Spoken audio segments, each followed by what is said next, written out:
आज का जो सेशन है हम लोगों का that's going to depend on supply and demand. अब एक काम ये करते हैं कि सबसे पहले समझते हैं हमारे पास जो मार्केट है, मार्केट के अंदर जब कभी भी मार्केट आपका इस तरीके से चलता है, ठीक है, उसमें दो चीज़ें आप लोगों को देखने को मिलेगी। आप लोगों को देखने को मिलेंगे उसके अंदर स्विंग्स। पहला जो पॉइंट है ना वो कहलाता है आपका स्विंग्स, ठीक है। और स्विंग्स कितने टाइप के होंगे आपके पास? एक होगा आपका हाई स्विंग या हाई एंड स्विंग, एक होगा आपका low end swing.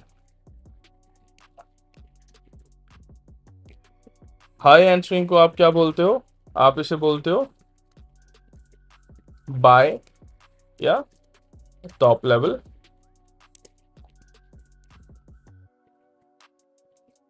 Right. Similarly जो लो एंड है आप उसको क्या बोलते हो? सेल या बॉटम लेवल। बहुत सारे लोग हैं, बहुत सारी लेवल की जो लैंग्वेजेस हैं उनकी उस तरीके से चलते हैं। Nayanjeet ji good morning. How huge volume of orders, perfect, ठीक है। देखते हैं उससे एग्जैक्टली होता क्या है, ठीक है। पर उससे पहले है ना हमें समझना पड़ेगा कि ये जो स्विंग्स हैं वो स्विंग्स एग्जैक्टली कहाँ पर चार्ट पर आपको मिलेंगे। सो अगर मैं किसी एक चार्ट की बात करता हूँ, और चार्ट की बात करता हूँ मैं यहाँ पर एक हायर टाइम फ्रेम पर। छोटे टाइम फ्रेम पर आप लोगों को बहुत सारे स्विंग्स मिलेंगे, तो इतना वैलिड आप लोगों को समझ में आएगा नहीं। तो उसका ध्यान रखने के लिए आप क्या काम करोगे? हायर टाइम फ्रेम पर आए, सिर्फ ये समझने के लिए, ज़रूरी नहीं है कि आप लोगों को ये जो सप्लाई एंड डिमांड है वो आपको हायर टाइम फ्रेम पर ही करना है। हायर टाइम फ्रेम पर मैं क्यों ज़्यादा आप लोगों को एम्फोसाइज करता हूँ, उसका रीज़न एक ये है, हायर टाइम फ्रेम पे लिया गया कोई भी एक ट्रेड डिसीजन बहुत ज़्यादा स्ट्रांग होता है। क्योंकि आप देखोगे अगर छोटे टाइम फ्रेम के ऊपर आप एक ट्रेड डिसीजन लोगे तो डेफिनेटली वो आपको फ्लेकी या एक तरीके से ना बहुत वीक सिग्नल के बेसिस पे मिलेगा। क्यों? क्योंकि छोटे लेवल पर क्या होता है कि मार्केट एक फ्रैक्टल नेचर का है, आपको पता है। अब अगर मार्केट हायर लेवल के ऊपर बड़े टाइम फ्रेम पर आप लोगों को ऊपर ज़्यादा दिख रहा है तो हो सकता है जो पुल बैक वहां पर हो रहा है बड़े टाइम फ्रेम पर, वो पुल बैक छोटे टाइम फ्रेम पर आपको एक ओपोजिट या डाउन ट्रेंड या अप ट्रेंड, मतलब जिसके अपोजिट में आपका चल रहा है आपका हायर टाइम फ्रेम, उससे अपोजिट आपको एक वहां पर ट्रेंड दिखा दे। तो लोग क्या करते हैं कि छोटे टाइम फ्रेम पर देखेंगे अरे यार एक ट्रेंड आ गया उसको फॉलो कर लेते हैं, पर इवेंचुअली होता क्या है कि वो जाता वही है जहां पर आपका हायर टाइम फ्रेम आ रहा है। सो मेरा जो फंडा रहता है वो यही रहता है कि अगर मैं ट्रेड करूं तो मैं एक हायर टाइम फ्रेम के ऊपर ट्रेड करना पसंद करूंगा। तो इस वजह से जो लेवल्स होते हैं या जिन्हें मैं स्विंग्स बोलता हूँ, वो स्विंग्स में हमेशा फाइंड आउट करता हूँ आपका हायर टाइम फ्रेम्स के ऊपर। अब अगर यहाँ पर आप देखोगे, यहाँ पर आपको बहुत क्लियर लेवल्स दिखेंगे। क्लियर लेवल्स का मतलब क्या है कि दो चीजें आप लोगों को इसमें ध्यान रखना है। एक तो आपको 3 कैंडल्स का पैटर्न हमेशा देख के चलना है, ठीक है। 3 कैंडल्स का पैटर्न कैसे चलकर आता है आपके पास? 3 कैंडल्स का पैटर्न आता है आपके पास या तो ए की शेप में या फिर वी की शेप में, करेक्ट। अब यहां पर मैं देखता हूं कि वी शेप कहां पर बन रहा है मेरा, तो मैं इसे उठाता हूं, यहां से सेंटर से इसे उठाते हैं और यहां पर मैं आकर देखता हूं तो यहां पर मेरा एक वी का सेक्शन बन रहा है, ठीक है। उसके आसपास आपके पास कुछ होना नहीं चाहिए, बहुत क्लियर लेवल होना चाहिए। तो जब मेरे पास एक वी सेक्शन बन रहा है सो दैट मीन्स मेरे पास एक स्विंग पॉइंट मेरे को यहां पर मिल गया, ठीक है। अब सिमिलरली अब अगर यहां पर देखो आपको और क्लियर लेवल कहां दिख रहा है? वी पर। आपको क्लियर लेवल दिख रहा है वी पर यहां पर, राइट। तो एक स्विंग पॉइंट आपका ये बना। सिमिलरली एक क्लियर लेवल दिख रहा है यहां पर, एक स्विंग पॉइंट यहां बना। अब अगर चार्ट को थोड़ा सा और मूव करेंगे तो यहां पर आपके पास एक स्विंग पॉइंट आपको ये क्लियर दिख रहा है, ठीक है। यहां पर मैं इतना ज्यादा कन्विंस्ड क्यों नहीं हूं? क्यों? क्योंकि आप देखोगे यहां पर लेफ्ट में कुछ भी नहीं है मेरे पास,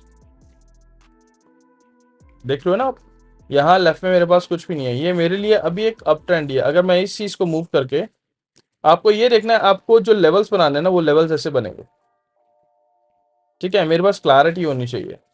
वो क्लैरिटी जो कंप्लीट वी की क्लैरिटी है ना, वो आपको प्रोबेबिलिटी के साथ साथ आपको स्ट्रेंथ बताती है कि आपका जो सिग्नल का स्ट्रेंथ है वो कितना होने वाला है। अब अगर मैं इस चीज को ऐसे लेकर चलूं, मैंने कहा कि यार मेरे पास ये स्विंग बन गया, ठीक है, मैं ऐसे स्विंग लेकर चल रहा हूँ, तो ये स्विंग बेसिकली मेरा वी सेक्शन तो बना ही नहीं रहा है। मेरे को एक प्रॉपर वी सेक्शन चाहिए। अगर एक स्ट्रांग मेरे को सिग्नल चाहिए तो मुझे एक प्रॉपर वी सेक्शन चाहिए, जो कि मुझे कहाँ से मिल रहा है, मुझे यहाँ से मिल रहा है। करेक्ट, ये मेरा एक हाई पॉइंट। तो कंफर्मेशन आप लोगे ना कि आपको स्विंग पॉइंट कौन सा मार्क करना है, आप उसके लिए एक प्रॉपर वी सेक्शन बना के एक ऐसे एक सिग्नल बना लो। बना के ना आप उसे हमेशा यहाँ पे रख कर देखो कि क्या मेरे पास यहाँ पर फुलफिलमेंट हो रही है। हाँ हो रही है, तो उसे क्या करोगे, आप उस सेक्शन को लोगे और उस लेवल को मार्क कर दोगे। यहाँ पे लोगे और इस लेवल को मार्क कर दोगे कि बॉस ये वाला एक लेवल है मेरे पास। ठीक है, सिमिलरली आप यहाँ क्या करोगे, यहाँ पर एक आपका वी सेक्शन बन रहा है, तो मेरा वीक सेक्शन है, मेरे पास एक ये लेवल है। ठीक है, एक सेक्शन आपके पास बन रहा है ये यहाँ नीचे, ये यहाँ, ये एक सेक्शन आपने ऐसे मार्क कर दिया। ठीक है, तो ये होता है आपको कि अगर आपको स्विंग पॉइंट आइडेंटिफाई करने हैं तो स्विंग पॉइंट आइडेंटिफाई करोगे आप हमेशा एक पैरेलल बेसिस पे करोगे। ठीक है, जब आपको कन्फर्मेशन हो जाएगा कि कुछ लोग कहेंगे ना कि यार मेरे लिए वैलिड स्विंग पॉइंट कौन सा है, ये वाला है। कुछ बोलेंगे मेरे लिए ये वाला है क्या स्विंग पॉइंट, कुछ बोलेंगे कि यार क्या ये वैलिड स्विंग पॉइंट है। नहीं, क्यों? क्योंकि यहाँ पर मेरे पास प्रॉपर वी नहीं बन रहा है। जब आपको कंफर्म करना है कि मेरे पास, जब आप जैसे कहते हो ना, वो फॉर्मेशन मैपिंग कहते हैं हम, मैं ऐसे मैपिंग नहीं करता ना कभी भी। आप ये देखोगे कि यहाँ पर एक छोटा लेवल है, फिर ये छोटा लेवल है, ये छोटा लेवल है। आप लोगों ने मैपिंग देखी होगी, मेरी मैपिंग कैसे होती है, मेरी मैपिंग बहुत क्लियर लेवल्स के ऊपर होती है। ये लेवल आया, एक ये लेवल आया, एक ये लेवल आया, ये लेवल, देन ये वाला लेवल। करेक्ट। सो ये जब सारी चीजें आपको समझ में आएगी ना कि तीन कैंडल्स का जो पैटर्न है, तीन कैंडल्स के पैटर्न में आपको ए या वी बनता हुआ दिखे, वही स्विंग्स आपको कंसीडर करने हैं आपके लिक्विडिटी एरियाज के थ्रू। ठीक है, जब धीरे धीरे आप प्रैक्टिस करते जाओगे ना, आप अभी तो बड़े टाइम फ्रेम के ऊपर देख रहे हो, फिर छोटे टाइम फ्रेम के ऊपर भी आपको सेम पैटर्न सीखने लगेंगे। क्योंकि मैंने आपको सिंपल बता रहा, फ्रैक्टल इन नेचर है। फ्रैक्टल इन नेचर का मतलब जैसा एक ट्रेंड आपको ऊपर दिख रहा है, ऊपर नीचे जाता हुआ, अब अगर आप छोटे टाइम फ्रेम पर आओगे तो छोटे टाइम फ्रेम के ऊपर भी आपको ऊपर नीचे जाता हुआ दिखेगा। कभी भी मार्केट आपको एक पैरेलल डायरेक्शन में बढ़ता हुआ नहीं दिखेगा। अगर आपको एक पैरेलल डायरेक्शन में बढ़ता हुआ दिख रहा है, सो दैट मीन्स यहां पर जैसे कैंडल है, एक कितना बड़ा कैंडल बना। ठीक है, तो ये जितने भी बड़े कैंडल्स बनते हैं ये मैनिपुलेटेड एरियाज होते हैं। यहाँ इन मैनिपुलेटेड एरियाज के अंदर इंस्टीट्यूशंस बहुत हाई क्वांटिटी के अंदर जाकर अपने ऑर्डर्स को सेल या बाय करते हैं। ठीक है, अब मुझे ये समझना है कि सप्लाई क्या होती है और डिमांड क्या होती है। क्लियर? सप्लाई डिमांड आप लोगों ने बताया मेरे को। कोई कहता है कि यार नंबर ऑफ बिग ऑर्डर्स, ज़्यादा ऑर्डर्स हैं, बायर्स और सेलर्स ज़्यादा होते हैं, पोटेंशियल जोन्स होती हैं जहाँ से हम सेलिंग या बाइंग कर सकते हैं। अब उसे थोड़ा सा और डेप्थ में अच्छे से समझने की कोशिश करते हैं। अब अगर मेरे पास यहाँ इसी चार्ट में समझ से, ठीक है, ये सारे ड्राइंग्स को रिमूव करता हूँ। आप सबसे पहले ये देखो, आपके पास जितने भी एरियाज हैं जहाँ पर से आपके पास एक स्ट्रॉन्ग बाइंग या एक स्ट्रॉन्ग सेलिंग सिग्नल्स आया है, वो एरियाज आपके कंसीडर होते हैं आपके डिमांड या सप्लाई जोन। अगर कोई मेरे को बोलेगा कि सप्लाई जोन का मतलब, सप्लाई कब होती है और डिमांड कब होती है, एक बहुत जर्नल सा नेचर समझो। मार्केट में अगर कोई जाता है, मार्केट में एक नया प्रोडक्ट है, वो प्रोडक्ट तब तक नहीं बेचा जा सकता जब तक मार्केट में उसकी डिमांड ना हो। यानी कि अगर मैं बोलता हूं कि मनीष यहाँ पर किसी एक इलेक्ट्रॉनिक आइटम को सेल कर रहा है, और इलेक्ट्रॉनिक आइटम सेल करने के लिए वो बहुत सारा उसने स्टॉक इकट्ठा किया। करेक्ट, जैसे मेरे पास यहाँ पर है मनीष, इसको बहुत एग्जाम्पल को ध्यान से देखना। मनीष को लिया मैंने यहाँ पर, और मनीष ने क्या किया, मनीष ने सेल करना है 10,000 क्वांटिटी। ठीक है, और अब यहाँ पर मेरे पास मार्केट है।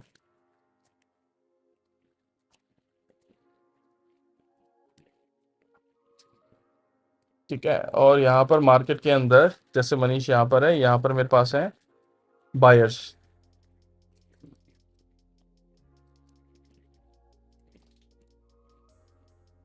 ठीक है। अब बायर्स मेरे पास है 150।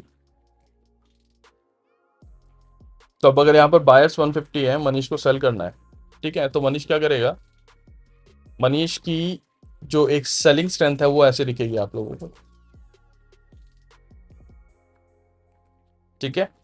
मनीष की सेलिंग स्ट्रेंथ आई यहाँ पर इस तरीके से कि मनीष ने इतने ऑर्डर्स को सेल करना है, ये 10,000 स्ट्रेंथ है, ठीक है।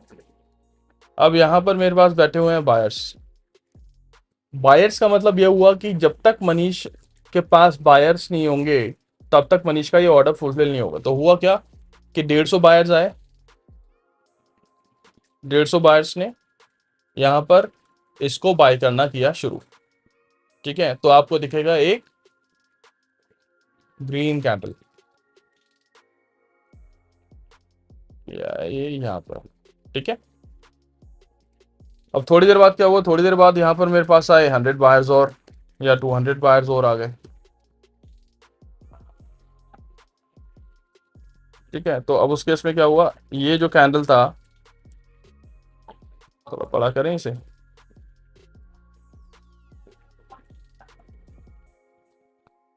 ये कैंडल हुआ, ये थोड़ा सा और बढ़ गया, ठीक है।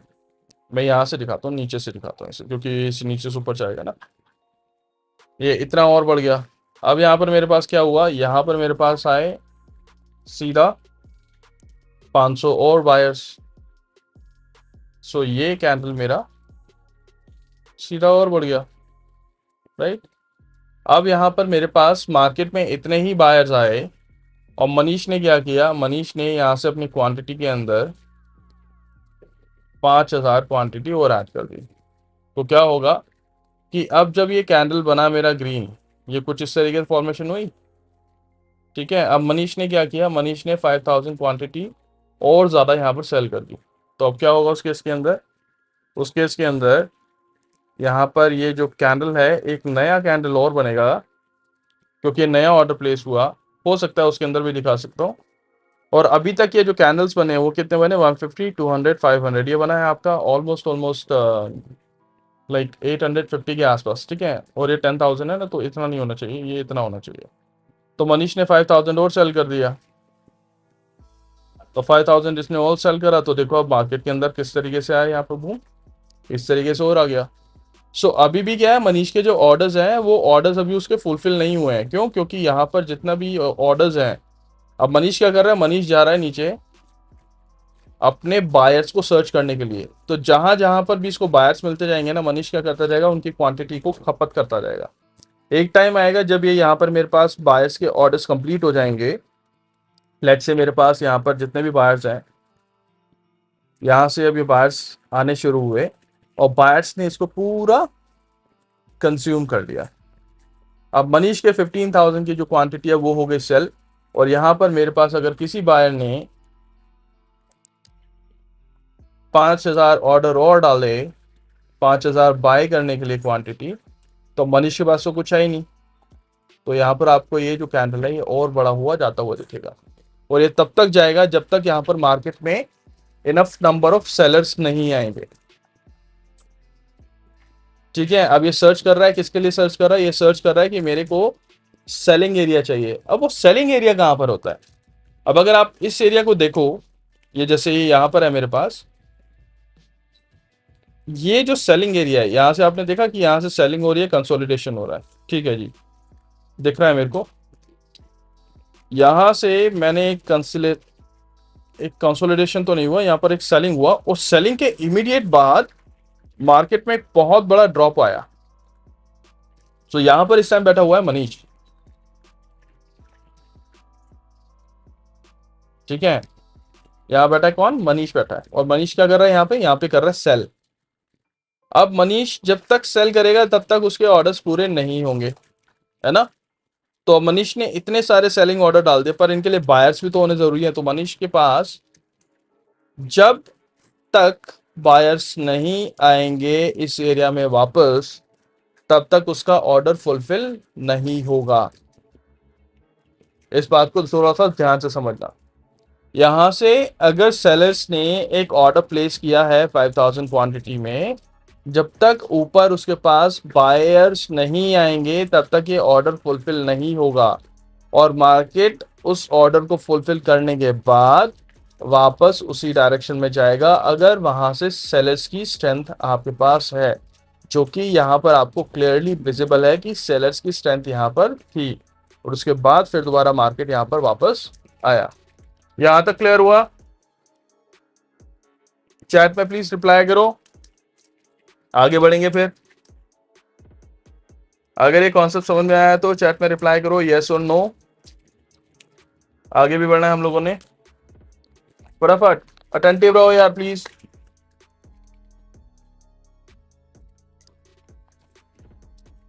कोई बात नहीं, वो वीडियो दोबारा देखोगे ना तब समझ में आएगा। और एक वीडियो को है ना कम से कम 3 बार देखा करो, कम से कम 3 बार, और स्लो स्पीड में देखा करो। ऐसा नहीं वीडियो खत्म करने के लिए देखना है। वीडियो को जब तक देखोगे ना, वीडियो से सिर्फ कॉन्सेप्ट को निकालने की कोशिश किया करो कि क्या समझाया गया है। तो जहां से मेरे पास सेलर्स हैं और एक बहुत बड़ा इंपल्सिव मूव आ रहा है, जहां से मार्केट ने एक बहुत बड़ा मोड़ लिया किसी भी एक डायरेक्शन में, वो एरियाज आपके आइडेंटिफाइड होते हैं, या तो आपका सप्लाई एरिया या डिमांड एरिया। अगर सेलिंग प्रेशर आपके पास यहां से आया है, सो ये एरिया आपका कहलाएगा सप्लाई। ठीक है, सिमिलरली अब अगर यहां से मेरे पास एक एक्सट्रीम बाय प्रेशर आया है, जैसे ये यहां पर आया मेरे पास, ठीक है, क्योंकि अब यहां से डिमांड बढ़ती जा रही है, तो ये एरिया क्या कहलाएगा मेरे पास? डिमांड एरिया या डिमांड जोन। और डिमांड जोन या सप्लाई जोन, जब कभी भी सप्लाई होगा, होता क्या मार्केट के अंदर कि मार्केट आपको पता सीक करता है ना लिक्विडिटी, है ना। तो अब यहाँ पर मेरे पास मार्केट आया, मार्केट ने लिया, अब मार्केट डिमांड है मार्केट के अंदर, यार मेरे को अभी तक माल खरीदना है। माल कहाँ से मिलेगा? माल मिला है यहाँ से। जैसे यहाँ पे इसकी डिमांड पूरी हुई, अब यहाँ से वापस जो सेल ऑर्डर्स हैं वो सेल ऑर्डर्स आने शुरू हुए। जब ये सेल ऑर्डर्स के खत्म करना है, तो सेल ऑर्डर्स को खत्म करने के लिए क्या करना पड़ेगा? फिर मार्केट को ऊपर आना पड़ेगा, फिर मार्केट परचेज पावर में अंदर आएगा, फिर यहाँ पर इसके जितने ऑर्डर्स होंगे उन सबको फुलफिल करेगा। तो डिमांड एरियाज जो हैं, वो डिमांड एरियाज आपके लिए काम करते हैं एक तरीके के ऑब्स्टिकल का, या सपोर्ट एरियाज भी वही काम करते हैं। जब कभी भी मार्केट आप स्टडी कर रहे हो, तो आपको देखना है कि मार्केट में कहाँ पर हो सकता है कि मेरा मार्केट मुझे एक एंट्री एरिया दे। तो आप चार्ट के ऊपर क्या आइडेंटिफाई करने की कोशिश करोगे? पोटेंशियल सप्लाई या demand zone. Supply sell demand buy, simple. Sahir सही बोल रहे हो आप, ठीक है। ये एक बहुत छोटा सा कॉन्सेप्ट है, पर अगर आप इस कॉन्सेप्ट को समझ लेते हो तो आपके लिए ट्रेडिंग बहुत इजी होने वाला है। मैं ये नहीं बोलूँगा कि 100% ईजी हो जाएगा, पर आपको जो मार्केट की चाल है वो समझ में आने वाली है। तो अभी तक जितना भी हम समझते हैं ना, हम लिक्विडिटी को समझ रहे हैं, वो सारा है ना, सारा इसी के सराउंडिंग में घूमता है। अगर जिसको सप्लाई एंड डिमांड समझ में आ गया, वो उसे पता है कि लिक्विडिटी कहाँ मार्क करना है।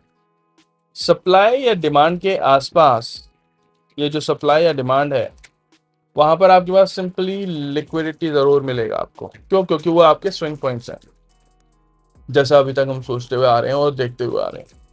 अब अगर इसी चीज को मैं एक ट्रेडिंग पैटर्न के अंदर देखूं, तो ट्रेडिंग पैटर्न के अंदर भी है ना, आप क्या कर सकते हो? आप सबसे पहले आइडेंटिफाई करो, दिन में जब कभी भी आते हो ना, मुझे पता है आज मेरे को ट्रेड करना है, ठीक है, तो मैं क्या करूंगा? मैं एक रात पहले आऊंगा किसी भी एक पर्टिकुलर चार्ट के ऊपर। लेट्स से मैं यहाँ पर आया, इसको हटा देते हैं ना, ऑब्जेक्ट को, सारे लोकल ड्राइंग हटा देते हैं, ठीक है। मैं यहाँ से थोड़ा सा पीछे आता हूँ, हाँ ये चीज़।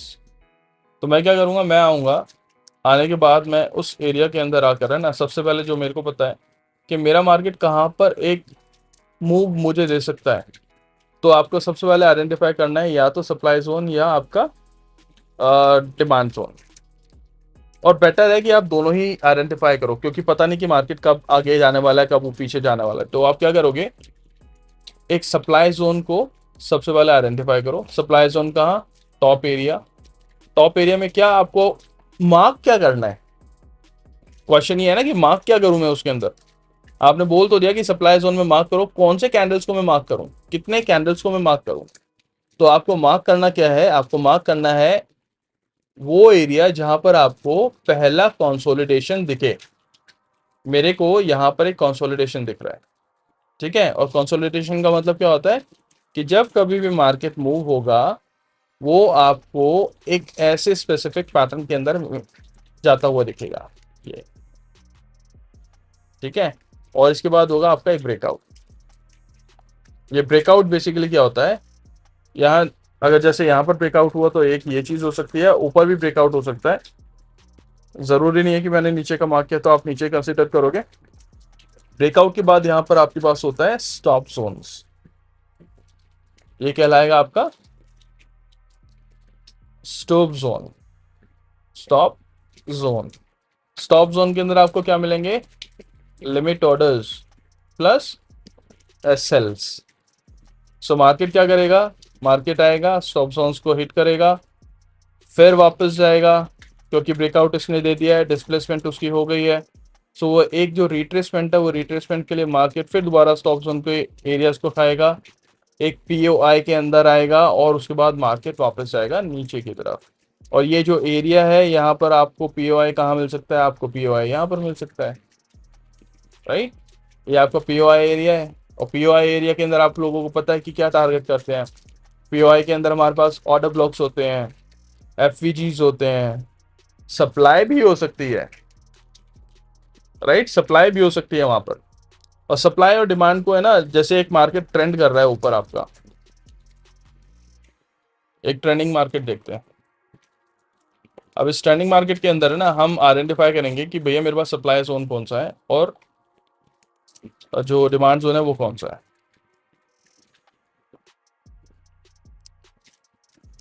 अब यहां से अगर आप आइडेंटिफाई करो, यहां से एक बहुत बड़ा एरिया मूव हुआ, ठीक है, यहाँ पर इस पॉइंट के आसपास। तो मैं क्या मार्क करूंगा, मैं इसे मार्क करूंगा कि यहाँ पर मेरे पास एक सप्लाई जोन है। एक सेकेंड देना प्लीज मुझे ना।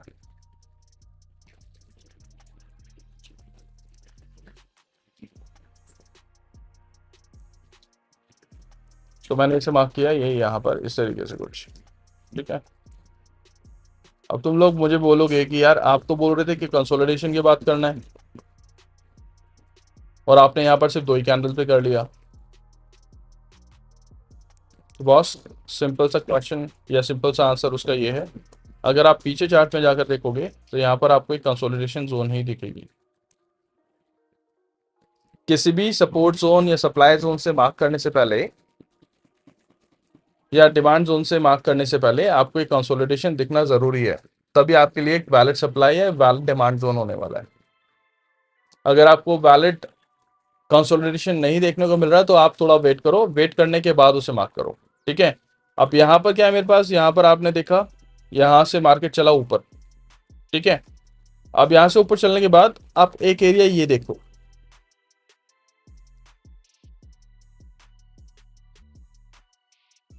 ठीक है। यहाँ पर आपको दिखा एक ओपोजिट कैंडल, हालांकि ये ऊपर जा रहा है पर ऊपर जाने के बाद यहाँ पर इसने एक ओपोजिट कैंडल दे दिया, एक ओपोजिट कैंडल दिया। ओपोजिट कैंडल देने के बाद जैसे मैंने आप लोगों को पैटर्न समझाया ये वाला, इस पैटर्न को ध्यान से देखो। पैटर्न ऐसे बनता है, यहाँ से मैंने ये लिया, ये आया, ये आया, ये ब्रेकआउट हुआ, स्टॉप जोन में अंदर आया, फिर यहाँ से वापस हुआ और फिर नीचे आया, ठीक है। अब कुछ केसेस के अंदर क्या होगा, कुछ केसेस के अंदर इसका उल्टा होगा। अगर मैं बाय की बात करता हूँ तो, ठीक है, बाय के अंदर क्या होगा, बाय के अंदर होगा ऐसे ऐसे ऐसे ऐसे ऐसे, ये हुआ स्टॉप जोन्स का है, यहाँ पर आएगा वापस और यहाँ पर ऊपर नीचे निकल जाएगा, ठीक है। अब ये डिपेंड करता है कि यहाँ पर अगर मेरे पास मेरा पीओआई अगर कुछ यहाँ पर इस एरिया में है तो हो सकता है कि मार्केट अगर आएगा नीचे तो मार्केट यहाँ से ट्रैवर्स करे और नीचे की भी लिक्विडिटी खाए, क्योंकि आप लोगों को पता है कि मार्केट जब कभी भी, वो जूम करके दिखाया दिया करो थोड़ा प्लीज। अच्छा जूम करके दिखाता हूँ अभी, 1 मिनट को। तो इस तरीके से मार्केट भी आपको ब्रेकडाउन दे सकता है, तो ये चीज़ थोड़ा सा ध्यान रखना, ठीक है। अब एक काम करते हैं, अब मैं आपको एक चीज़ और दिखाता हूँ यहाँ पर, पहले से रिमूव करते हैं, ये एक स्पेसिफिक एरिया दिखाता हूँ, ठीक है। इतना एरिया देखो, ये एरिया, यहाँ कंसोलिडेशन दिखा, यहाँ से मैंने मार्क किया, मार्क करने के बाद अब आपने ये चीज़ देखी कि जब मार्केट ऊपर जा रहा है, मार्केट ऊपर जाने से पहले मार्केट ने एक मेरे को ऑपोजिट कैंडल दिया, ठीक है, ये ऑपोजिट कैंडल है। अब मैं इसे भी सप्लाई मार्क कर रहा हूँ, या मैं इसे भी एक डिमांड जोन मार्क कर रहा हूँ। अब आप बोलोगे कि डिमांड जोन क्यों मार्क कर रहे हो आप, ये यहाँ पर तो कंसोलिडेशन है ही नहीं। तो मैं क्या करूँगा उसके लिए, मैं अब आऊँगा आप लोगों के लिए एक छोटे टाइम फ्रेम पर, ठीक है। ये है मेरे पास यहाँ पर 7 नवंबर 22 का एरिया, इसे मार्क कर लेते हैं। यहाँ 7 नवंबर को पहुंचेंगे हम 1 आवर पर,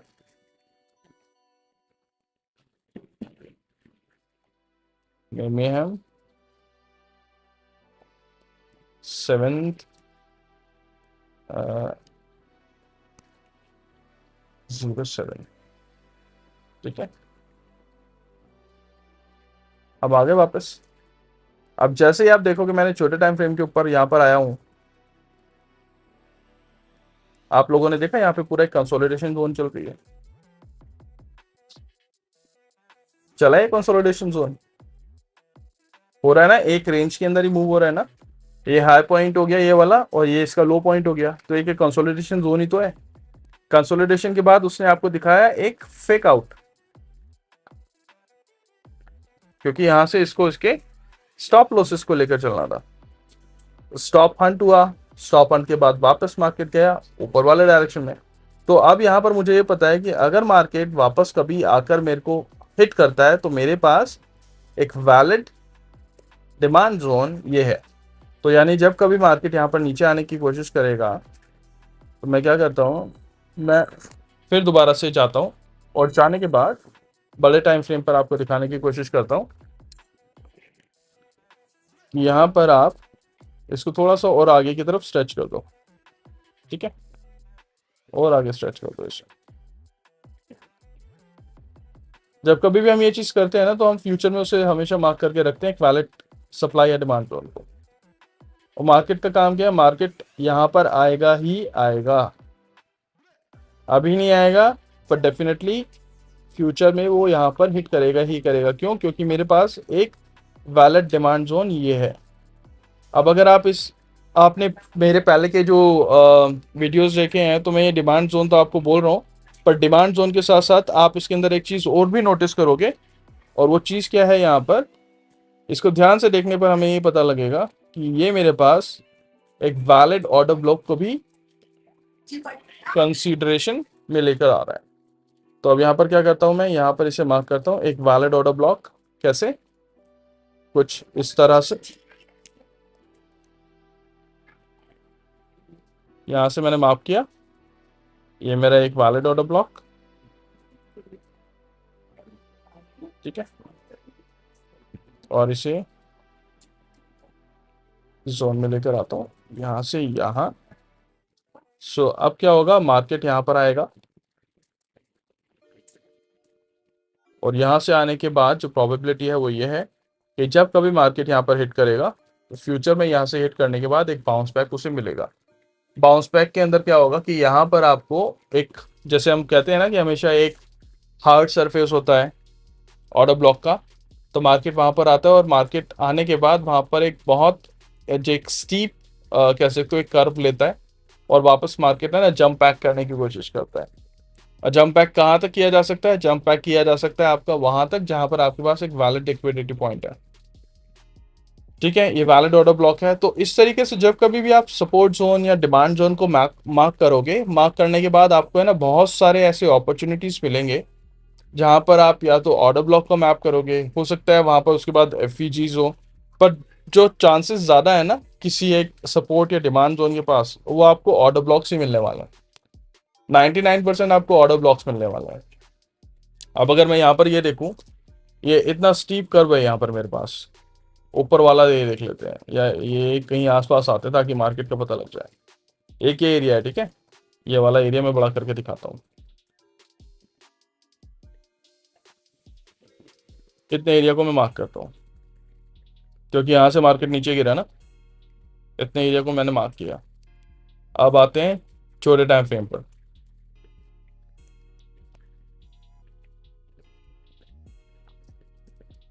और ये है, ये यहाँ पर, ठीक है, ये एरिया मैंने मार्क करा। अब अगर आप आकर इस पे देखोगे, आप लोगों को दिखने वाला है एक वैलिड ऑर्डर ब्लॉक जो है यहाँ से।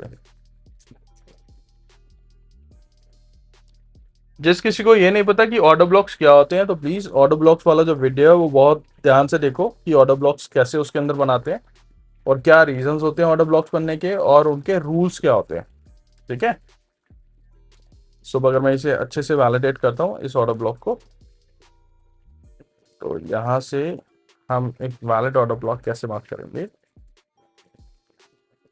वैलिड ऑर्डर ब्लॉक मार्क करेंगे हम यहाँ पर इस एरिया को, क्योंकि यहाँ से गिरने के बाद तुरंत मार्केट आएगी यहाँ। ये मेरे पास है एक वैलिड ऑर्डर ब्लॉक। इसे और ज़्यादा अब यहाँ पर क्या कर सकते हैं, और ज़्यादा शार्प करने की कोशिश करेंगे तो 15 मिनट्स में आओ। 15 मिनट्स में आने के बाद आपके पास, अरे यार कहाँ है डेट, क्या है डेट देखना पड़ेगा एक बार मेरे को ना, कहाँ मार्क किया था मैंने।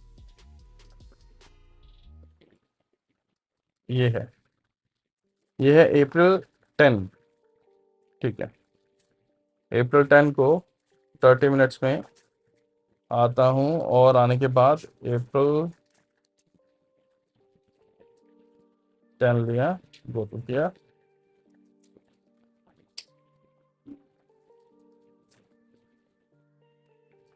मेरे को खुद ही जाना पड़ेगा।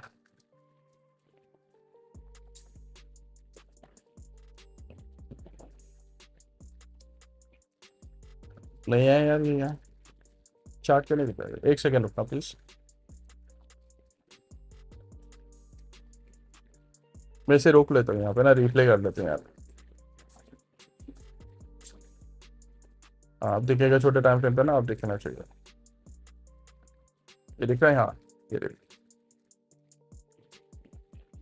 बड़े टाइम फ्रेम के अंदर हमने मार्क किया था ये चीज, ये एरिया, और ये देखो आप, आपके पास यहाँ पर कंसोलिडेशन हो रहा है, कंसोलिडेशन के बाद फिर दोबारा यहाँ पर एक स्टीप उसमें आ रहा है।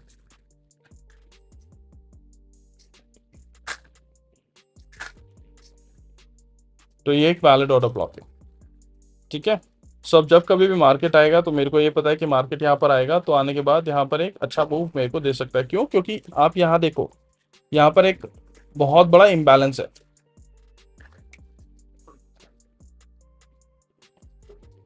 ये वाला एरिया, ये एफईजी है आपका, ठीक है। और इस एफईजी को मार्केट हमेशा फिल करेगा ही करेगा। तो इतना ध्यान रखना, जब एफईजी के बाद आपके पास एक ऑर्डर ब्लॉक बनकर आता है तो उसकी स्ट्रेंथ बहुत ज़्यादा होती है। तो मेरी एक्सपेक्टेशन ये है कि जब यहाँ पर मार्केट आएगा, लिक्विडिटी स्वीप होगा, लिक्विडिटी स्वीप के बाद एफईजी को हिट किया जाएगा, एफईजी को हिट करने के बाद अब यहाँ से मैं अपना एक लिमिट ऑर्डर लगा के रखूंगा और उसके बाद टारगेट करूंगा मार्केट का ऑपोजिट लिक्विडिटी। ये यहाँ पर सिंपली मेरा फंडा रहने वाला है। यहाँ तक का अगर कॉन्सेप्ट समझ में आया तो प्लीज चैट में रिप्लाई करो यस, अदरवाइज नो, क्योंकि आगे के लिए कंटिन्यू करना है फटाफट।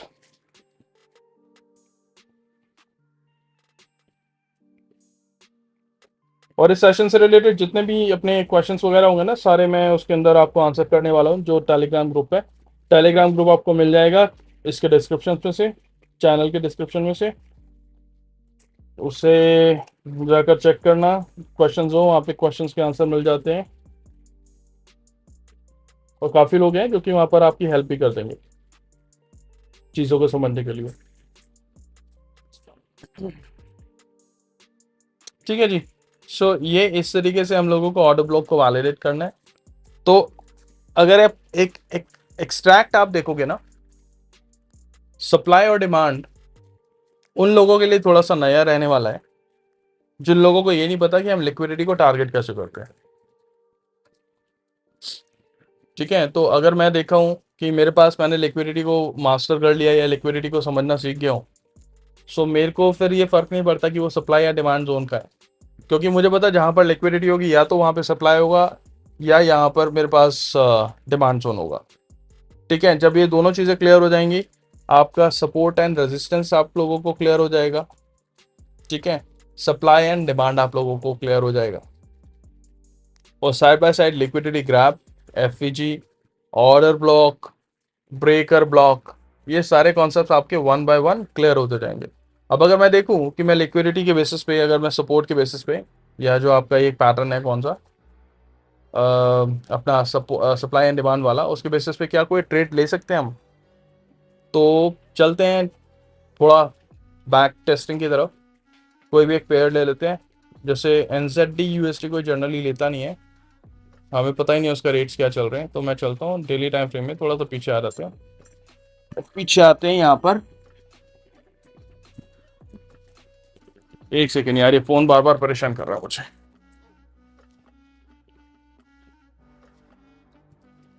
यहाँ आ जाते हैं, ठीक है, ज़्यादा दूर नहीं जाएंगे, अदरवाइज वो है ना फिर रिप्ले ढंग से काम करेगा नहीं अपना छोटे टाइम फ्रेम में।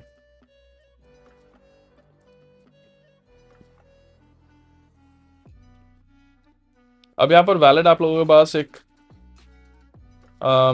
जो सप्लाई या सपोर्ट जोन है वो कहाँ दिखता है आपको, पहले उसे मार्क करेंगे। अब यहाँ पर अगर देखो मेरे पास एक स्विंग पॉइंट बन रहा है, क्या ये एक वैलिड स्विंग पॉइंट है? सबसे पहले ये देखना पड़ेगा। एक दो कैंडल्स और देखते हैं। यहाँ पर ए शेप बन रहा है आप लोगों का, तो मैंने इसे मार्क किया है एक वैलिड एरिया, जो कि है ये यहाँ तक। ठीक है, ये इतना बड़ा एरिया मेरे लिए एक ऑर्डर ब्लॉक ही होगा। क्यों? क्योंकि यहाँ से मेरे पास 3 कैंडल्स ने उसे ब्रेक किया। ठीक है, ये वाला जो बाय का सिग्नल है ना, बाय के सिग्नल को जो कैंडल ब्रेक करेगा उससे ऊपर तक आप लोगों को इसकी बॉडी मार्क करना है, और ये बनेगा आपका एक ऑर्डर ब्लॉक।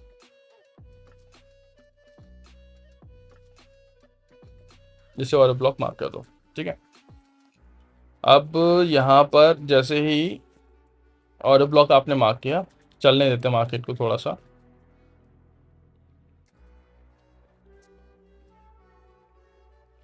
अब इसमें ना एक प्रॉब्लम देखो आप, यहाँ पर क्या हुआ, हम लोगों ने बड़े टाइम फ्रेम के ऊपर यहाँ पर लिया। ठीक है, बड़े टाइम फ्रेम पर मेरा ऑर्डर ब्लॉक मार्क था, पर अगर मैं छोटे टाइम फ्रेम पर जाकर देखूंगा ये ऑलरेडी मिटिगेट हो गया।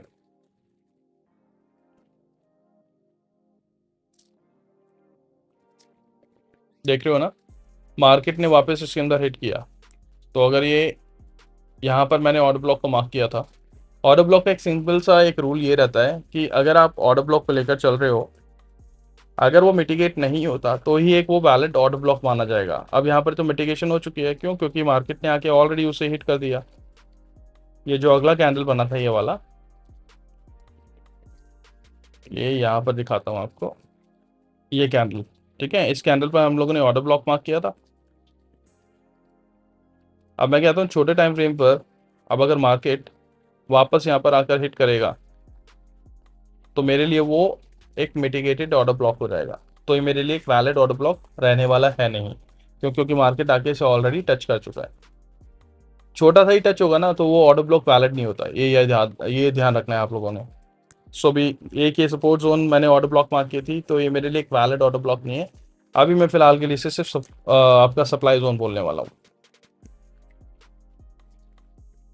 ठीक है, और चलने देते हैं मार्केट को सेम टाइम डायरेक्शन के बेसिस पे।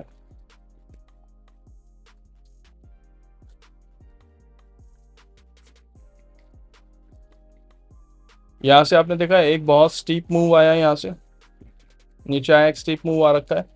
अब इसके बाद मार्केट को अगर और ऑर्डर्स फिल करने हैं तो वापस ये कहाँ जाएगा? वापस जाएगा अपना सप्लाई जोन के अंदर। ठीक है, सिमिलरली अब यहाँ पर हम अपना एक डिमांड जोन को मार्क करेंगे। मेरे पास डिमांड जोन कहाँ बना? मेरे पास डिमांड जोन बना ये यहाँ इस एरिया के अंदर।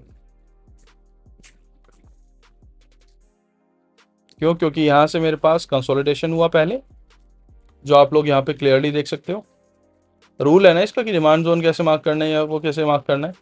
यहाँ पर एक कंसोलिडेशन हुआ, कंसोलिडेशन के बाद आप लोगों को एक स्टीप मूव दिखा जिससे कि मार्केट ऊपर चला गया। ठीक है, सो ये बना आपका डिमांड जोन, इसे भी मार्क कर लो।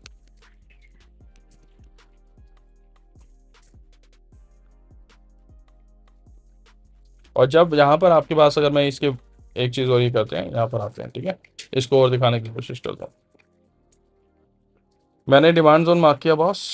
डिमांड जोन मार्क करने के बाद अब मैं यहाँ पर वेट करता हूँ, छोटे टाइम फ्रेम पर आता हूँ यहाँ पर, कि अगर मेरे पास, क्या ये एक वैलिड ऑर्डर ब्लॉक है या नहीं, उसको सबसे पहले वैलिड करना है, वैलिडेट करना है, सॉरी। यहाँ पर अगर आप देखोगे छोटे टाइम फ्रेम के ऊपर, यहाँ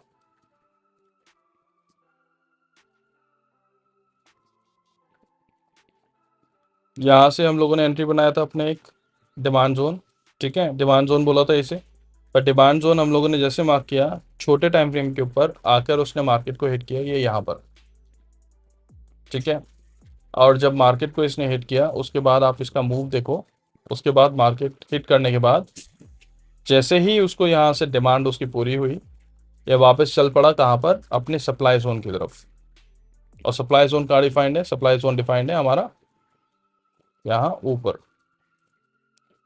डिमांड होगी तो सप्लाई की तरफ भागेगा, सप्लाई में से एंट्री होगी तो वो डिमांड की तरफ भागेगा। सिंपल सा फंडा है, ठीक है, ये याद रखना हमेशा। सप्लाई से डिमांड, डिमांड से सप्लाई, यही दोनों जगह घूमता है, क्योंकि ये जो मार्केट है ना, ये रेंज मार्केट है, ये रेंज मार्केट है। इसमें ऐसा नहीं होता कि प्राइस हमेशा मूव कर रहा तो मूव ही होता जाएगा अडानी की तरह, कि अडानी पहले कभी 400 रुपये का पहुंचा, 400 सीधे 4,000 पहुंच गए, तो वो चीज़ नहीं होने वाली इसके अंदर। इसके अंदर तो क्योंकि रेगुलेटरी सारी चीज़ें हैं, इसके अंदर रेगुलेशंस रखनी पड़ेंगी, कि अगर करेंसी के अंदर ये डील कर रहे हैं तो ऐसा नहीं हो सकता ना, आज डॉलर मेरे पास 80 रुपये का है और परसों जाके वो 180 रुपये का हो जाएगा, नहीं हो सकता ऐसे, इकोनॉमीज बैठ जाएंगी। तो यहाँ पे जो रेगुलेशन है, वो रेगुलेशन के बेसिस पर ये मार्केट हमेशा कैसे मूव करेगा, आपका एक रेंज जोन के अंदर। ये भागा अब कहाँ पर, सप्लाई जोन की तरफ। सप्लाई जोन से इसको मिलेंगे जो इसके फुलफिलमेंट,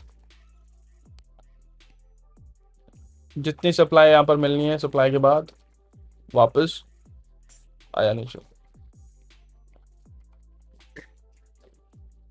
और ये सप्लाई और डिमांड हम मालूम है मार्क क्यों करते हैं, सप्लाई डिमांड मार्क करने का रीज़न ये रहता है मुझे ये आइडेंटिफाई करना है कि मैं अगर ट्रेड ले रहा हूँ, मेरा एक ट्रेंड के अंदर मैंने एंट्री ले रखी है, तो कहाँ पर वो एरिया है जहां से मेरे को बाउंस बैक मिल सकता है। सप्लाई और डिमांड हमेशा आपके टारगेट्स को या आपके स्टॉप लॉसेस को सेट करने के लिए काम आता है।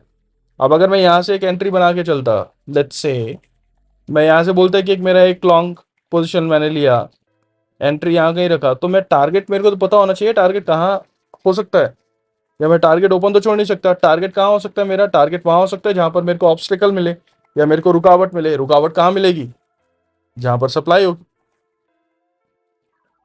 है ना। मैं यहाँ से बाइंग करता जा रहा हूँ, बाइंग करता जा रहा हूँ, पर बाइंग करने के बाद कोई बेचने वाला तो होना चाहिए। यहाँ से जैसे ही उसे बेचने वाला मिला, उसने मार्केट को नीचे गिर दिया। और ये देखो, फिर ये यहाँ से कहाँ जाएगा, फिर जाएगा एक वैलिड सप्लाई की तरफ। और वैलिड सप्लाई कहाँ मिल रही है मेरे को, अगर आप देखोगे, ये मैंने बोला था आपको कि ऊपर जाते हुए डायरेक्शन में अगर कोई एक ऑपोजिट कैंडल मिलता है तो आपके लिए एक वो वैलिड डिमांड या सप्लाई जोन बन जाता है, ठीक है। यहाँ पर भी उसे सप्लाई मिला, मतलब जो डिमांड मिली यहाँ पर मिली, एक वैलिड डिमांड जोन है। डिमांड जोन से लिया उसने, फिर उसके बाद वो थोड़ा ऊपर उठ गया,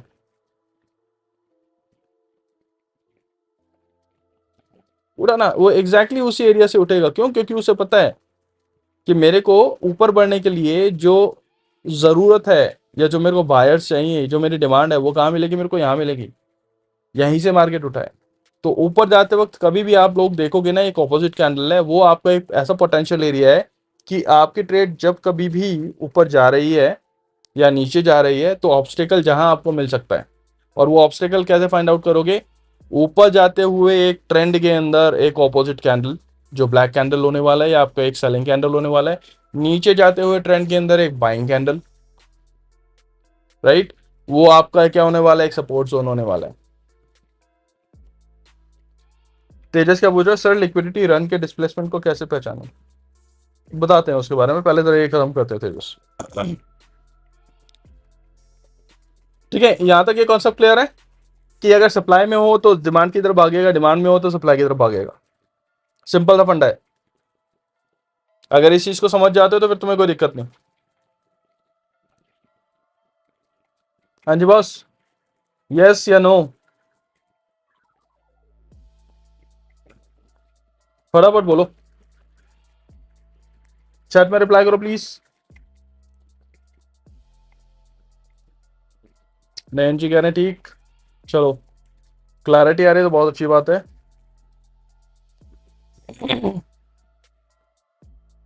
कौस्तुभ को भी समझ में आ गया, मनीष को समझ में नहीं आया, अभी साहिर को समझ में नहीं आया।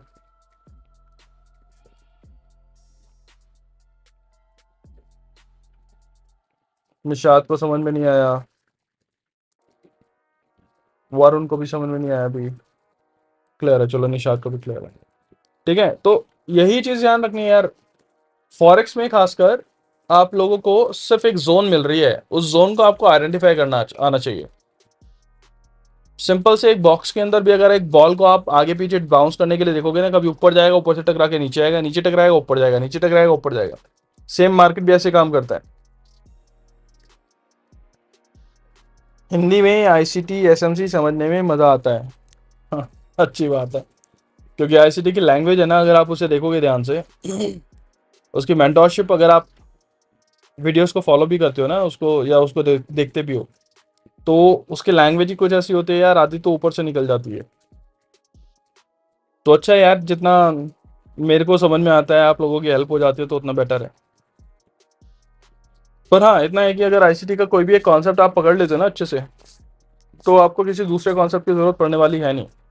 कुल मिला के 9 कॉन्सेप्ट्स हैं, या 9 एक स्पेसिफिक 9, 9 वाले नहीं, 9 या 9 कॉन्सेप्ट्स ऐसे हैं आईसीटी के अंदर जिनको हमें समझने की ज़रूरत है।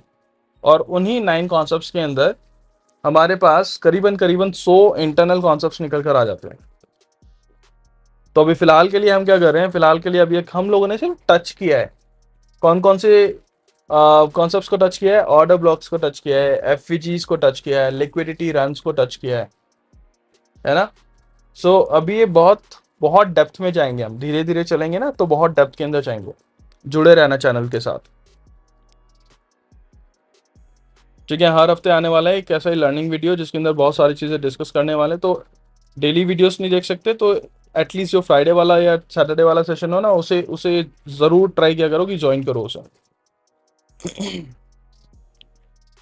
हाँ, अच्छा, अब यहाँ तक क्लियर है? ठीक है, अब इसमें मेरे पास लिक्विडिटी रन या लिक्विडिटी स्वीप के अंदर लोगों के बहुत सारे क्वेश्चंस आ रहे हैं। ठीक है, उसको एक बार समझाने की कोशिश करता हूँ फिर दोबारा से।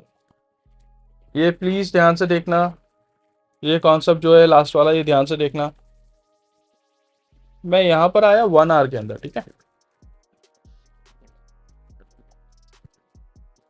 मैं यहाँ से आता हूँ, यहाँ से ये कहीं इस एरिया के अंदर आके रिप्ले को मार्क कर देते हैं।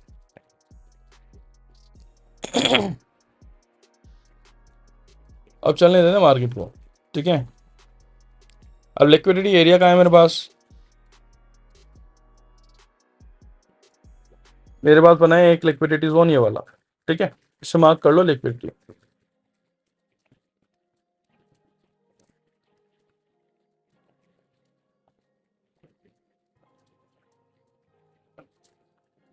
ये एरिया मार्क किया, ये एरिया मार्क करने के बाद ये मेरा बना लिक्विडिटी, जिसे मैं बोलूंगा अपना सेल साइड लिक्विडिटी।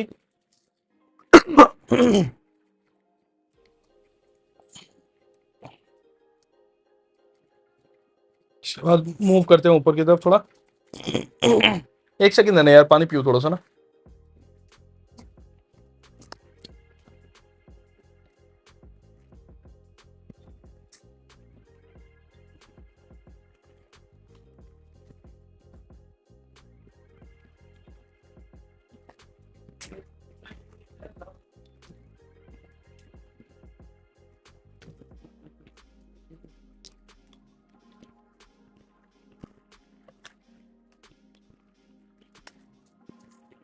हाँ जी, वापस आ गया। ठीक है, एक लिक्विडिटी जोन मार्क कर दिया, ये वाला। ऊपर चलते हैं।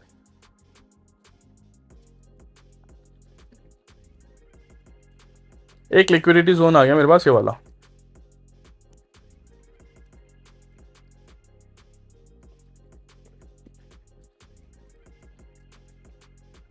ये भी है बाय साइड लिक्विडिटी। थोड़ा बड़ा करके दिखा देता हूँ। ये लिक्विडिटी हो गई स्वीप, ठीक है। अब जब ये लिक्विडिटी स्वीप हुआ, लोगों का क्वेश्चन होगा कि यार ये जो लिक्विडिटी स्वीप हुई है, अब यहाँ तो डिस्प्लेसमेंट ऊपर हो गया। अब डिस्प्लेसमेंट ऊपर हो गया तो दैट मीन्स मेरे पास जब कभी डिस्प्लेसमेंट ऊपर होता है तो मैं वेट करता हूँ कि मेरे पास जो अगला है वो कैंडल भी ऊपर बनेगा। मैं यहाँ से क्या करता हूँ, सिंपल आता हूँ और आने के बाद यहाँ से, किस घर के है यार, जोनल एरिया कहाँ है मेरा, एक सेकेंड। ये हो गई मेरी लिक्विडिटी स्वीप, लिक्विडिटी टेकन। क्या इसके आसपास और कोई लिक्विडिटी एरिया मेरे को दिख रहा है? एक लिक्विडिटी एरिया मेरे को ये भी दिख रहा है, इसके भी लिक्विडिटी हो गई स्वीप।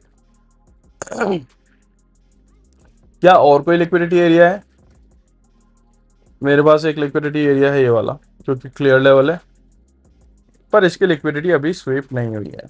ये बाय साइड लिक्विडिटी अभी वैलिड है मेरे पास। ठीक है। सो अब यहाँ से मैं अपना ट्रेड कहाँ पर लूँ, मेरा तो क्वेश्चन ये है। अब अगर मैं अगला कैंडल देखता हूँ, अगला कैंडल इसने फिर ऊपर बना दिया और ये फिर इस लेवल को इसने क्लियर किया। देख रहे हो, ये लेवल इसने क्लियर कर दिया। अगर मैं नीचे जाने के लिए लेता तो फिर दिक्कत है। अब यहाँ पर अगर मेरे पास किसी बंदे ने एक सिंपल, जो अपना एक सिंपल सा फंडा जो लेकर चलते हैं कि डिस्प्लेसमेंट जैसे भी हुआ, डिस्प्लेसमेंट के बाद वो अपना एक पोजीशन बनाता है, यहाँ से लास्ट उसको कैंडल रखता है नीचे, और अपोजिंग जो लिक्विडिटी है वो है ये। ठीक है, ये तो लिक्विडिटी टेकन हो गई। और यहाँ आप ये लोग बोलोगे कि यहाँ पर आपने एंट्री कैसे ले लिया, आपको पता कैसे चला कि यहीं से एंट्री लेना है? तो जब भी हम एंट्री लेते हैं तो आपको पता है हम छोटे टाइम फ्रेम के ऊपर जाते हैं, है ना। तो जब छोटे टाइम फ्रेम के ऊपर जाते हैं, आप लोगों को पता है कि यहाँ से मेरा एक एरिया आया ऊपर। जब ये रिट्रेसमेंट देगा, रिट्रेसमेंट कहाँ से देगा, ये रिट्रेसमेंट देगा ये यहाँ इस एरिया से। ठीक है, डिस्प्लेसमेंट हुई है कहाँ पर हुई है आपकी, किस कैंडल से हुई है डिस्प्लेसमेंट? इस वाले कैंडल से। ये कैंडल बड़ा है, राइट, ये कैंडल बड़ा है। तो मैं क्या करूंगा, जब मेरे को पता डिस्प्लेसमेंट हो गई है, तो हो सकता है कि मेरे पास जो अपोजिंग लिक्विडिटी आए वो अपोजिंग लिक्विडिटी यहाँ से ट्रैक हो। ठीक है, जब मेरे पास रिट्रेसमेंट आएगा वो यहाँ पर आएगा। अगर मैं छोटे टाइम फ्रेम पर इसे ट्रैक करूंगा तो छोटे टाइम फ्रेम पर मेरे पास जो एक पोजीशन बनता है, मुझे ये कैसे पता कि मेरा जो लिक्विडिटी रन है या ये लिक्विडिटी स्वीप है? उसके लिए दो चीज़ें हमेशा ध्यान रखने वाली हैं। जब कभी भी आप लिक्विडिटी को वैलिडेट करोगे, आप लोगों को एक चीज़ हमेशा ध्यान रख के चलना है, क्या मेरे पास जब लिक्विडिटी स्वीप हुआ है, तो जिस कैंडल से लिक्विडिटी स्वीप हुआ उस कैंडल ने कोई एफवीजी बनाया क्या?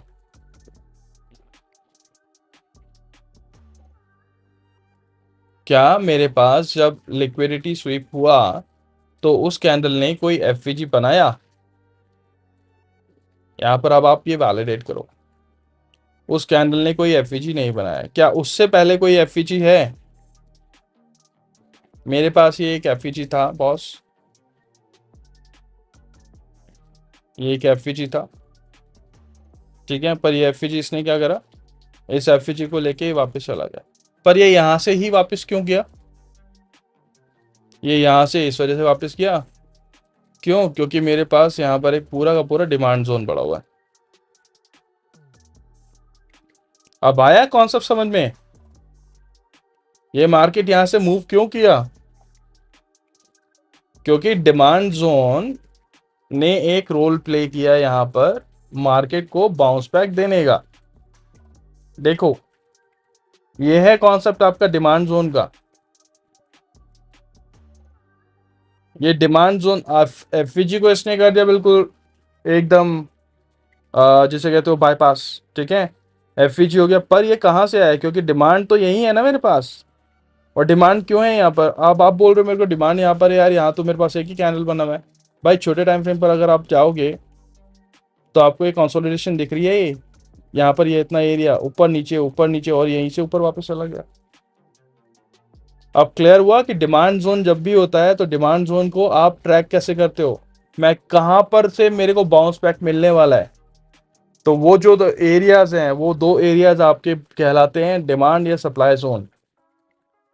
अब यहां से मेरे को एक बूस्ट मिला कि यार, अब यहां पर आप देखो यहाँ पे कोई एफईजी नहीं है, दिख रहा है आपको कोई एफईजी?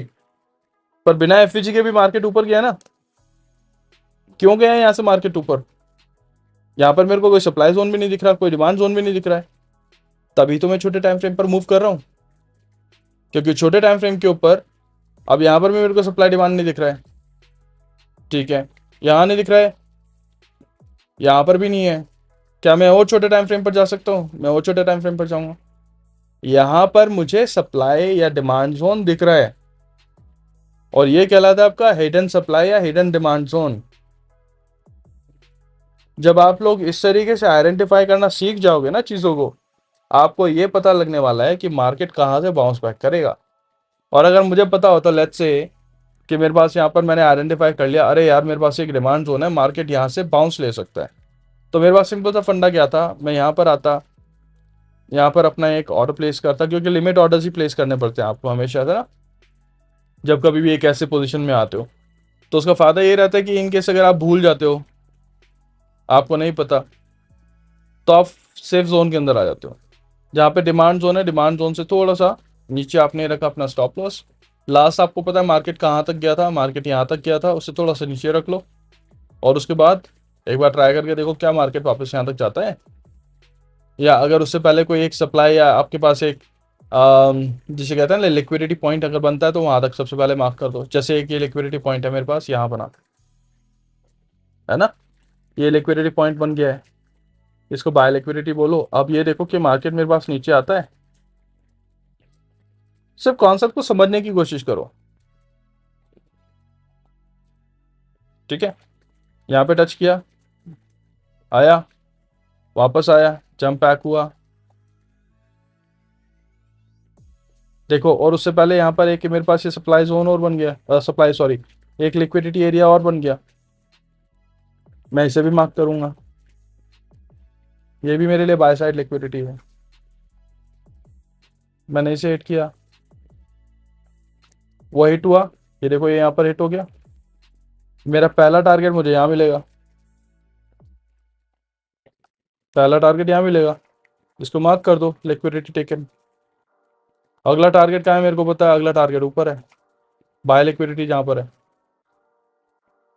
वहां तक हिट करेगा,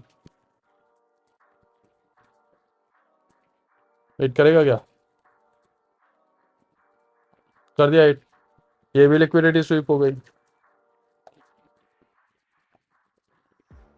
सो समझ रहे हो कि एक ही चीज के अंदर अगर आप आइडेंटिफाई करते कि मेरे को ये यहाँ पर मैंने एक ट्रेड ले लिया, उस ट्रेड के बाद मैं यहाँ पर फिर दोबारा से ऊपर जाऊंगा, मेरे को कैसे पता लगेगा? अब यहाँ पर भी आप ये चीज देखो, मैं फिर आपको इंटरनल सप्लाई या डिमांड जोन समझाता हूँ फिर यहाँ पर ना, यहाँ पर फिर दोबारा से ध्यान से देखना। अब यहाँ पर मैं आगे चला और आगे चला, अब यहाँ पर मेरे पास क्या बन गया, यहाँ पर मेरे पास फिर बन गया एक डिमांड जोन। तो अगर मार्केट के अंदर मेरे को एंट्री करना है, तो इस मार्केट में एंट्री करने के लिए मेरे पास फिर से एक पोजीशन कहाँ बनाकर चलना पड़ेगा मुझे। मैं लेट्स से मैं यहाँ से पोजीशन फिर दोबारा सोचता हूँ कि मेरे पास ये डिमांड जोन है, तो डिमांड जोन से हो सकता है ये फिर दोबारा से मार्केट नीचे आए, ठीक है, मैंने लेके फिर टारगेट वहीं रख दिया ऊपर, ठीक है, और यहाँ पर इसे कहीं यहाँ आगे एडजस्ट कर दिया, आगे गया, नहीं हिट हुआ, ऊपर गया मार्केट, आया अपना डिमांड जोन में, डिमांड जोन से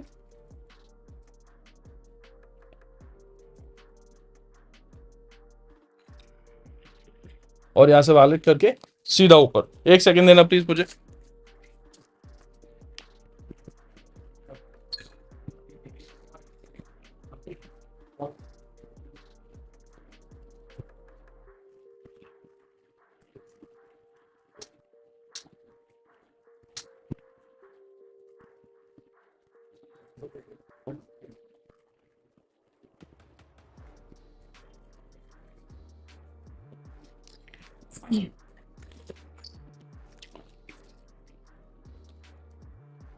ऑर्डर था एक।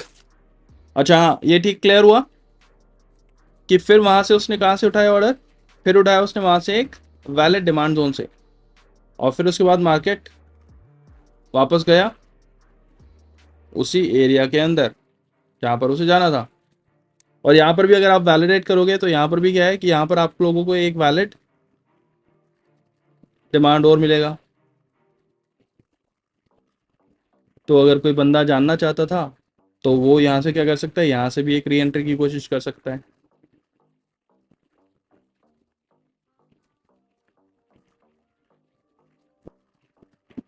अगर आप इन कॉन्सेप्ट्स को समझ जाते हो ना, ये मेरी गारंटी है, आप एक ही ट्रेड के अंदर है ना मल्टीपल ट्रेड्स को टारगेट कर सकते हो। फिर आप लोगों को ये देखने की जरूरत नहीं पड़ेगी कि यार मेरे को एंट्री कहाँ से लेना है। एंट्री आप लोगों को हमेशा सप्लाई और डिमांड जोन से ही मिलने वाला है।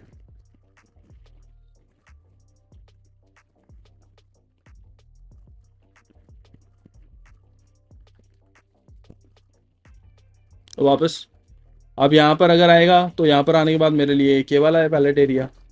ठीक है, मैं यहाँ से फिर दोबारा से अपना एक एरिया को मार्क करके चल देता हूँ। क्या ये यहाँ पर पहुँचेगा? यहाँ से जंप पैक लेगा? देखते हैं।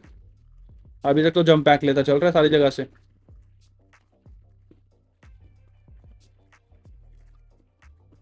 क्या यहाँ से इसने जंप पैक लिया? बॉस ले लिया। और वो लेगा ही। क्यों लेगा? क्योंकि यहाँ पर आपके पास एक वैलिड डिमांड जोन है। क्लियर? मजा आया सप्लाई डिमांड समझने में? बहुत मेहनत करना पड़ता है मुझे तुम लोगों के लिए। तो ये था कॉन्सेप्ट आपका कि जब कभी भी सप्लाई और डिमांड आप समझोगे तो सप्लाई डिमांड में आपको क्या टारगेट करना है। सप्लाई डिमांड आप लोगों को एक पोटेंशियल पोटेंशियल ओपन कर देंगे आप लोगों के लिए, जहां पर आप एक ही ट्रेड के अंदर मल्टीपल एंट्रीज को ले सको। ठीक है, तो अगर मैं यहाँ पर गोल्ड में जाता तो गोल्ड में मेरी इतनी एंट्रीज बन सकती थी। एक ट्रेड यहाँ ऑन होता, एक ट्रेड यहाँ ऑन होता, एक ट्रेड यहाँ पर ऑन कर सकता था, एक ट्रेड यहाँ पर ओपन कर सकता था। देख रहे हो, यहाँ पर हम लोग तरस जाते हैं कि यार एक ट्रेड की एंट्री नहीं मिल रही है, एंट्री मिस हो गई तो एंट्री कहाँ से करोगे? एंट्री अगर मिस हो गई ना तो एंट्री ऐसे करोगे। भागना नहीं है मार्केट के पीछे, मार्केट तुम्हारे पास ही आएगा। सिंपल सा फंडा है, मार्केट तुम्हारे पास आएगा और उसे आना पड़ेगा, क्योंकि तुम्हारे कॉन्सेप्ट्स गजब आएंगे। तुम्हें पता है कि मार्केट कहाँ से जंप पैक कर सकता है। ठीक है, चलो इससे रिलेटेड कोई भी क्वेश्चन हो तो प्लीज़ ग्रुप के अंदर टेलीग्राम के अंदर डालना। ट्राई करूँगा जल्दी से उसके ऊपर रिप्लाई करने का, थोड़ा टाइम का क्रंच रहता है, पर कोई नहीं। बाकी अगले सेशन भी हम लेंगे। अगर किसी सेशन के लिए कोई स्पेसिफिक रिक्वायरमेंट है कि मेरे को इस चीज़ पे सेशन बनाना है या इस चीज़ का सेशन लेना है तो प्लीज़ पहले ही मेरे को इन्फॉर्म करना, ताकि नेक्स्ट वीक के लिए मैं वो प्लान कर लूँ। ठीक है जी, चलो बहुत बहुत धन्यवाद स्ट्रीम ज्वाइन करने का। और हाँ, वीडियो को एक नहीं, वीडियो को मल्टीपल टाइम्स देखना, ताकि ये कॉन्सेप्ट आप लोगों को बाय हार्ट हो जाए। बैक टेस्टिंग करो दबा के। ठीक है, मिलते हैं फिर नेक्स्ट वीक।